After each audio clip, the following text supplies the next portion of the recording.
O Guia Politicamente Incorreto da História do Brasil é um compêndio de várias histórias desagradáveis e irritantes para vítimas e para bons mocinhos.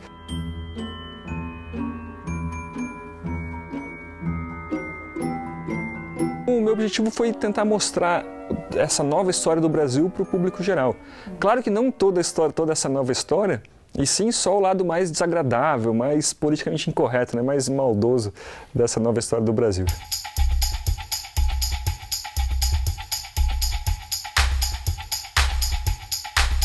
Tem muita gente que acha que a história tem que ser uma ferramenta política. Essa historiografia marxista, ela encaixou muito com a época, né, com o pensamento da época. A gente estava muito atrás de vilões, né, os ricos considerados os grandes vilões, e os pobres sempre do bem, né, sempre se faziam alguma coisa ruim era porque tinham sido obrigados a isso e tal. Então eu tentei mostrar sempre o contrário, né? No livro eu tentei mostrar as virtudes dos vilões e as desgraças cometidas pelos mocinhos.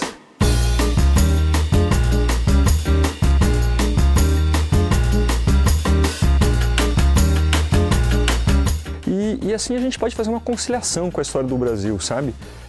Nem tudo foi desgraça por aqui, não havia só personagens do bem ou do mal. Estava todo mundo dentro de um contexto, dentro de uma linha de pensamento, né?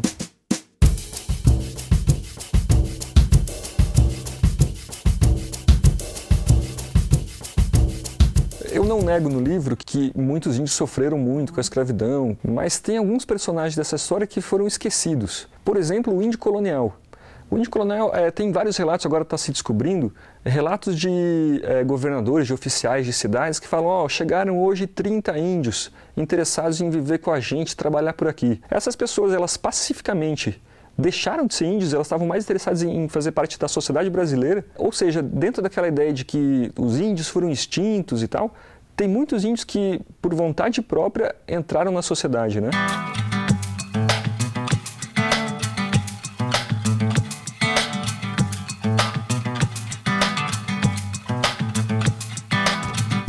Hoje a gente tem muito essa visão de valorização da própria cultura, né? Não, é preciso valorizar a cultura. Os índios não estavam nem aí para isso 400, 300, 500 anos atrás. Tem relatos do camarada que dá a mãe ou dá a sogra por uma camiseta. E se iam deixar de ser índios ou não, se iam deixar sua cultura pura ou não, eles estavam um pouco se importando.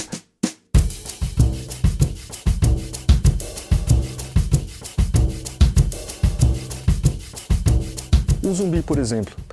Falando que o Zumbi tinha escravos, na verdade eu não estou derrubando ele ou nada disso, só estou tentando entender o Zumbi como um personagem, sabe, do século XVII. Quer dizer, no século XVII era normal, era milenarmente aceito ter escravos, isso tudo.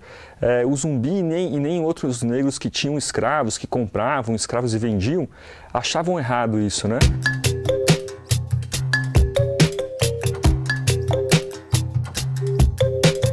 A gente tem muito aquela imagem do latifundiário onipotente, né?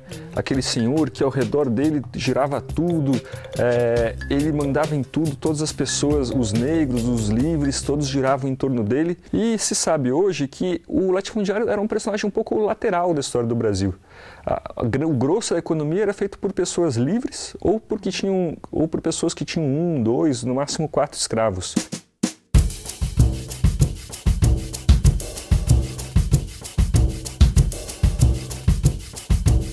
A feijoada, a gente tem muito aquela ideia dramática, aquela ideia bonita dos escravos recolhendo os restos da casa grande, né? O rabo do porco, a orelha, e botando na feijoada. Na verdade, a feijoada ela tem uma tradição muito mais nobre, né? E muito mais antiga, né?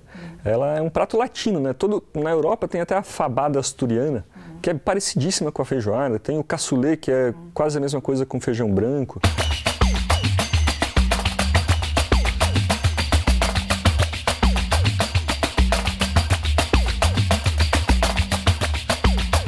E ninguém sabe de onde veio esse mito dos escravos.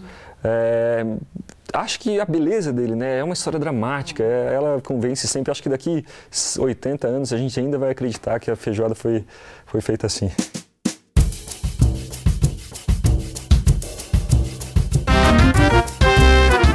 Muita gente, dezenas de e-mails agressivos. Tem gente que acompanha o meu blog e cada vez que eu boto um post novo, a pessoa desce lenha em cima. É uma crítica ideológica, né?